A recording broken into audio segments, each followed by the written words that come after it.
I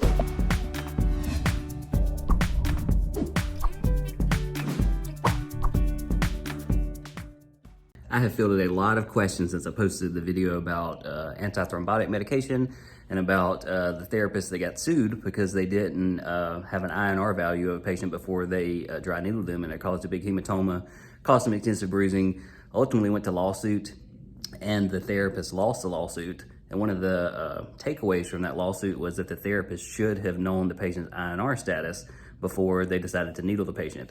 And I guess, you know, in a perfect world, if the INR status was high, then the therapist would have chose not to needle them that day, and then the therapist wouldn't have gotten sued. It's kind of the long and short of it.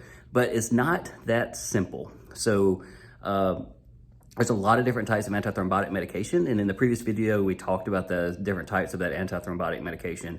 But here's the thing, not all antithrombotic medications require you to get an INR value drawn.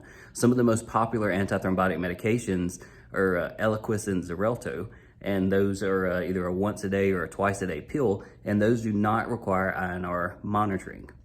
The main antithrombotic medications that require that require INR monitoring are heparin and Coumadin. Now, if they're on heparin and Coumadin, they're going to get their INR value drawn with some regularity. At a minimum, it's going to be drawn at least once a month. Sometimes they get it drawn weekly. If they're changing the medication, then sometimes they will get it drawn daily. Now, if a patient is on heparin or Coumadin, they most likely know that they're on heparin or Coumadin, and they most likely know because they're having to go to the doctor so much to get their blood drawn. So if you see a patient that gets blood drawn because they are on one of those kind of medications and they know their INR status, then absolutely, I'm going to ask them what their INR status is.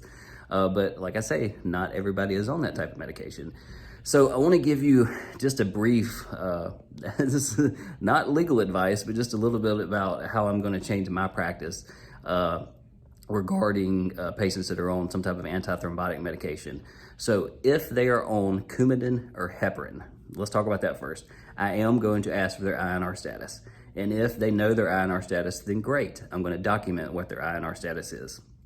If they don't know what their INR status is, but they know that they went to the doctor, 2 weeks ago to get their INR drawn, then if I decide to needle them, I'm going to ask for their last INR value. So I would call the physician, the nurse practitioner, the PA's office, whoever it was, and try to get their last INR value because I want to document that. And then once I have that in the chart, I'm also, through my normal informed consent, I'm going to talk to the patient about the increased risk of bleeding and the increased risk of bruising because they're on a, quote, blood thinner. And if the patient chooses to get needled, then I've documented the consent, I've documented the increased risk of bleeding and bruising, and then I document that the patient wished to proceed. And then if I have like I say, their INR status, I'll document that as well. Now, if they are on a medication that does not require INR monitoring, so if they're on Eliquis, or if they're on Xarelto, or some other type of antithrombotic medication that does not require INR monitoring, then I'm not going to call their doctor and ask to get an INR because that's outside the standard of care. The whole purpose of those medications is so they don't have to do all this INR monitoring. Again, I was talking to my wife about this, and I told her, I was like, well, what if I send a patient to you for an INR and they were on non-INR medication? She said, I would think you were stupid because the whole point is not to get INR. So we're not going to try to get INR scores on every patient that we see if they're not on a medication that requires an INR score to be taken. So again, you'll have to figure out what kind of medication they're on. So Xarelto and Eliquis are two of the most common ones that don't require INR monitoring. So if they're on one of those medications, then I'm going to document that they're on one of those medications. I'm going to document that those medications do not require an INR to be drawn. And then I'm going to document that there is an increased risk of bleeding and bruising on a patient that's on an anticoagulant or an antithrombotic.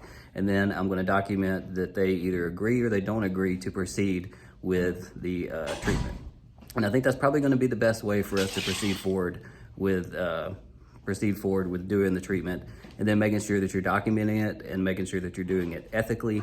And if they are on a medication that requires INR monitoring, then it's probably a good idea to get their INR score, because again, that was the outcome of the lawsuit, They said you should have gotten the INR score, is basically what they said. But if they're not on a medication that requires INR monitoring, then you don't need to get an INR, in my opinion, because that's outside the standard of care, because that medication does not require INR monitoring. So we can't just beg the doctor for an INR score when they don't need to have one anyway. That, again, that's kind of outside the standard of care, and it's kind of outside our scope a little bit too, because again, that medication doesn't require it.